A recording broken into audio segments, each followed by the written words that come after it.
तो finally one piece chapter 1189 भी आ चुका है और इस चैप्टर में भी हमें कई सारी इंटरेस्टिंग चीजें देखने मिली। तो बिना ज्यादा टाइम वेस्ट किए चलो इस वीडियो को शुरू करते हैं। और जैसा कि तुम्हें याद होगा, ईमू ने लूफी को स्टैब कर रखा था, तो ये चैप्टर वहीं से शुरू होता है और हमें दिखाया जाता है कि लूफी ये स्टैब लेने के बाद बहुत ज्यादा ब्लीड कर रहा होता है और वो दर्द से चिल्ला रहा होता है। और फिर हम देखते हैं कि ईमू लूफी को घसीट कर ले जा रहा होता है एडम ट्री के पास और फिर ईमू अपनी स्वॉर्ड से लूफी को एडम ट्री पर पिन कर देता है। और नेक्स्ट पैनल में हम देखते हैं उसब को, जो कि ये सेंस कर लेता है और वो शॉक हो जाता है। और ये देखकर नामी उससे पूछती है कि क्या हुआ उसब, जिस पर उसब कहता है कि क्या लूफी ठीक है। और ये सुनकर नामी उसब से कहती है कि ऐसे डरावने सवाल ना पूछे और लूफी को क्या होगा, वो तो डेफिनेटली फाइन होगा। अब ये सुनकर जिम्बे कहता है कि ये मत भूलो कि लूफी उस ओपोनेंट से फाइट कर रहा है जिसने लोकी को हराया है। अब ये सुनकर लोकी काफी गुस्सा हो जाता है और जिम्बे से कहने लगता है, ओ फिशमैन क्या कह रहा है तू, किसने मुझे हराया। अब यहाँ सोचने वाली बात ये है कि उसब को कैसे पता चला कि लूफी के साथ कुछ हुआ है, और अगर चला भी तो सिर्फ उसब को ही क्यों। मे बी उसब का कोई मोमेंट हमें जल्दी देखने मिले और फैंस जो लिटिल गार्डन से वेट कर रहे हैं वो फाइनली एंड हो। और अगले पैनल में हम देखते हैं कि गन को फाइनली उस आइस ब्लॉक से आजाद हो जाती है और वहीं उसके साथ ब्रुक और फ्रैंकी भी थे। और हम देखते हैं कि ब्रुक गन को से बार बार सवाल करने लगता है कि उस टाइम से अभी तक उसके साथ हुआ क्या गया है, लेकिन गन को बेहोश पड़ी है। और इस पूरे टाइम पर रेगनियर चिल्ला रहा होता है कुकू के समथिंग। और फिर उसब कहता है कि गनको को फ्री करना यहाँ उनके लिए सेफ है क्योंकि गनको तो उनकी साइड थी। और फिर नेक्स्ट पैनल में हम देखते हैं हजरुद्दीन, जर्ड और चॉपर को, जो कि एक भयंकर लैंडिंग कर रहे होते हैं और उनकी लैंडिंग से आसपास का सब कुछ डिस्ट्रॉय हो जाता है, जहाँ चॉपर अपना गार्ड पॉइंट यूज कर रहा होता है। फिर नेक्स्ट पैनल में हम देखते हैं जर्ड लोकी के पास जाती है, उसे चेक करती है और बताती है कि लोकी का हाल बहुत ज्यादा सीरियस है। और लोकी उससे कहता है कि इन लोगों के वहाँ लैंड करने से सिचुएशन और भी ज्यादा खराब हो सकती है। और फिर हमें थोड़े टाइम पहले का एक फ्लैशबैक देखने मिलता है जिसमें जरूर हजरुद्दीन से कहता है कि हजरुद्दीन वहाँ उनके साथ रुककर फाइट ना करे, लेकिन उसकी जगह वो जाकर लोकी की हेल्प करे। जिसके बाद हजरुद्दीन जरूर से कहता है कि फिर बच्चों को कौन बचाएगा। और ये सुनकर जरूर कहता है कि बच्चों को बचाना एक टेम्परेरी सॉल्यूशन है और तुम्हें क्या लगता है ये रिवेरिया किंग्स का डिसीजन है। और वो कहता है कि ऐसा बिल्कुल नहीं है, इस सब के पीछे वो है। अब जरूर किसकी बात कर रहा है ये तो हमें नहीं दिखाया गया है। और फिर सीन शिफ्ट होता है करंट टाइम में, जहाँ हजरुद्दीन लोकी से पूछता है कि क्या उसे पता है वो बंदा कौन है। और ये सुनकर लोकी कहता है कि हाँ मुझे पता है। और इससे पहले लोकी कुछ कहे सीन शिफ्ट होता है ईमू की तरफ और हम फिर से देखते हैं कि ईमू ने लूफी को एल्बाफ ट्री से पिन करके रखा है एक स्वॉर्ड के थ्रू। और फिर ईमू एक और स्वॉर्ड समन करता है और फिर ईमू लूफी को बताता है कि अब लूफी मूव नहीं कर पाएगा क्योंकि जिस स्वॉर्ड से ईमू ने लूफी को स्टैब किया वो एक लाइफ सकिंग स्वॉर्ड है और ये ओपोनेंट से कांटेक्ट में आने पर उसकी लाइफ फोर्स सक करने लगती है। और फिर हम देखते हैं कि लूफी की हालत बहुत ज्यादा खराब है और वो बहुत ज्यादा ब्लीड कर रहा है और ब्लड कॉफ भी कर रहा है। और फिर ये स्वॉर्ड समन करने के बाद ईमू लूफी को बताता है कि ईमू के उसे इतनी बार स्टैब करने की वजह से अब लूफी मरने वाला है। अब इतना सब होने के बाद ईमू लूफी से डायरेक्टली बात करता है और ईमू कहता है, मंकी डी लूफी कितना बेकार नाम है और तेरे दो भाई भी है ना जिनके फैमिली नेम्स तेरे से अलग हैं, जिसमें से एक को मरीन्स ने मार दिया और दूसरे ने रेवोल्यूशनरी आर्मी ज्वाइन कर ली जहाँ जाकर वो फेमस हो गया। मतलब यहाँ ईमू लूफी को डायरेक्टली मॉक कर रहा है। और फिर ईमू उसी स्वॉर्ड से जो उसने समन की थी लूफी को फिर से स्टैब कर देता है। और फिर हम देखते हैं कि लूफी दो स्वॉर्ड से स्टैब्ड है और वो एडम ट्री पर अटका हुआ है। और ये जो स्वॉर्ड ईमू ने समन किया है इसका नाम हमें सी गॉड स्वॉर्ड बताया गया है। और ये सारी ही स्वॉर्ड ईमू अपने पेंजीरिया कैसल से समन कर रहा है और ये उन्हीं 19 किंग्स के वेपन्स हैं जिन्होंने ईमू के साथ मिलकर वर्ल्ड गवर्नमेंट को बनाया था।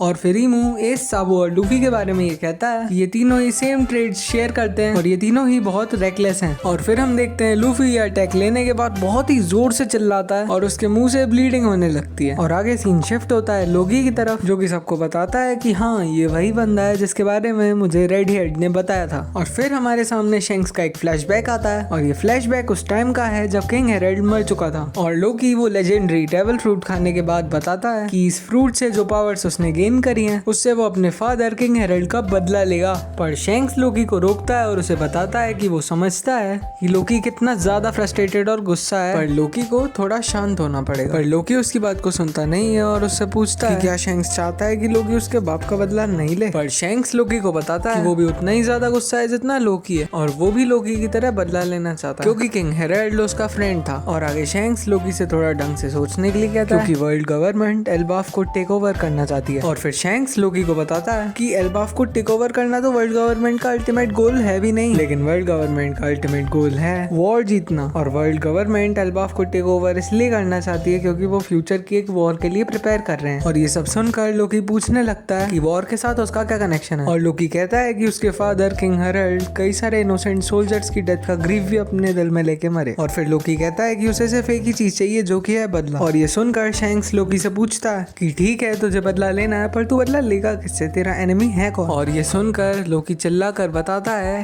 कि वर्ल्ड गवर्नमेंट। और फिर शैंक्स लोकी को बताता है कि जिस बंदे ने किंग हेरल्ड को मैनिपुलेट और कंट्रोल किया था वो है none other than the king of the world. यहाँ शैंक्स ईमू की बात कर रहा है। और ये सुनकर जरूर कहता है कि वर्ल्ड गवर्नमेंट की पॉलिसी के अकॉर्डिंग वर्ल्ड का कोई एक सिंगल रूलर हो ही नहीं सकता। और फिर गबान शैंक्स को रुकने के लिए कहता है, जिस पर शैंक्स कहता है कि उसे पता है कि उसकी बातों पर कोई भी विश्वास नहीं करेगा। और ये सुनकर लोकी कहता है कि अगर उसका दुश्मन किंग है तो वो उसे भी मार देगा। और फिर शैंक्स सीरियस होकर बताता है इस किंग की जो पावर है वो किसी की भी सोच के पार है। और आगे शैंक्स बताता है कि जब वो होली लैंड की जर्नी में गया था तो वो खुद किंग ऑफ द वर्ल्ड की पावर को देखकर शॉक हो गया था। और अगर शैंक्स के लिए उसे हराना पॉसिबल होता तो शैंक्स से पहले भी कई पावरफुल लोग उसे हराने का ट्राई कर चुके थे, लेकिन एंड में वो सब फेल हो गए। और यहाँ हमें ज़बैक दिखाया जाता है, यानी कि शैंक्स ज़बैक को रेफर कर रहा है। और फिर शैंक्स कहता है कि अभी उससे फाइट करने का टाइम आया नहीं है। और फिर लोकी शैंक्स से कहता है कि उसे ऑर्डर देने वाला शैंक्स होता कौन है। उसके बाद लोकी वहाँ से चला जाता है और इसके आगे का सीन तो हमें पता है, राइट। और फिर लोकी कहता है कि काफी टाइम तक वो एल्बाफ से भी बाहर था, लेकिन वो उस किंग तक नहीं पहुंच पाया। और फिर लोकी कहता है कि अब ये किंग एल्बाफ में ही है तो यही मौका है उससे लड़ने का। ये सुनकर हजरुद्दीन कहता है कि आइडिया तो काफी बेकार है, लेकिन यहाँ वो इस आइडिया को ऑब्जेक्ट नहीं कर रहा है। इंस्टेड वो लोकी की मदद करेगा हेरल्ड का बदला लेने में। और आगे सीन शिफ्ट होता है हमारे स्ट्रॉ हेड्स की तरफ, जहाँ जिम्बे ये सब सुनकर कहता है कि ये सब क्या बकवास है, अगर कोई किंग होता वर्ल्ड का तो फिर 5 एल्डर्स क्यों हैं। और फिर हम देखते हैं रेगनियर यहाँ पर चिल्ला कर कुछ कहने की कोशिश कर रहा है और फिर चॉपर उसकी बात को ट्रांसलेट करता है।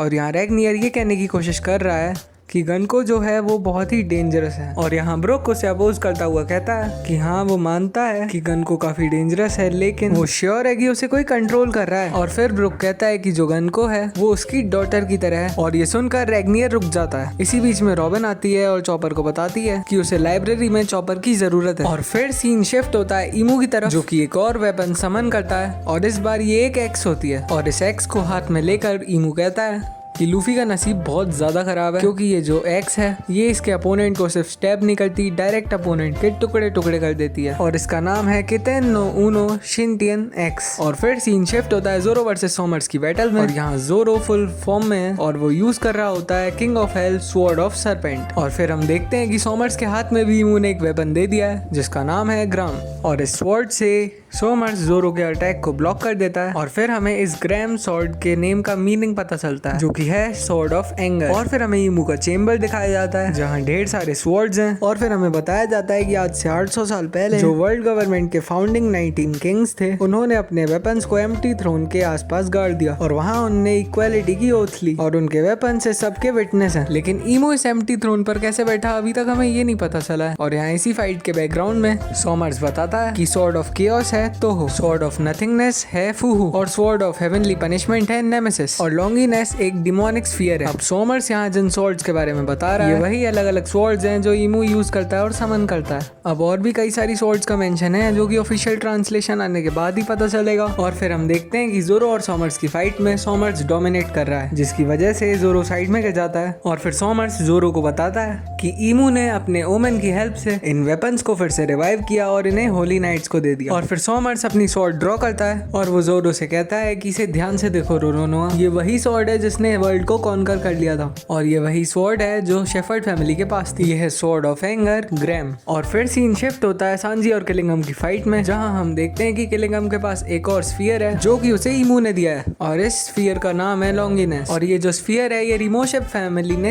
इनहेरिट किया। मतलब यहाँ पर सोमर्स और किलिंगम दोनों ही लूफी के दोनों विंग्स जोरो और सांजी को फाइनल ब्लो देने से पहले अपने वेपन्स के बारे में बताते हैं। फिर सीन शिफ्ट होता है ईमू की तरफ और फिर हम देखते हैं ईमू के हाथ में वही शिंगटियन एक्स है जो उसने समन किया। और फिर ईमू लूफी से कहता है कि उसे प्राउड फील करना चाहिए क्योंकि उसे उन्हीं वेपन से मारा जा रहा है जिनका यूज करके एंशिएंट वॉर भी जीती गई थी और इन्हीं वेपन से वर्ल्ड गवर्नमेंट को भी फाउंड किया गया। और फिर ईमू लूफी की तरफ इस एक्स से अटैक करता है, लेकिन इससे पहले कि अटैक लूफी को लगे वहाँ फुल स्पीड से गबान आ जाता है और वो ईमू के अटैक को ब्लॉक कर देता जाता है और फिर ईमू गबान को देखता है, गबान ईमू को देखता है और गबान स्माइल करता है और ये चैप्टर यहीं एंड होता है। और इस चैप्टर के लिए कई लोग प्रेडिक्शंस लगा रहे थे कि शैंक्स आने वाला है या ड्रैगन आने वाला है, लेकिन यहाँ अपने लूफी को गबान ने बचा लिया। लेकिन सोचने वाली बात ये है कि क्या गबान ईमू से लड़ पाएगा, क्योंकि वो पहले से ही काफी इंजर्ड था।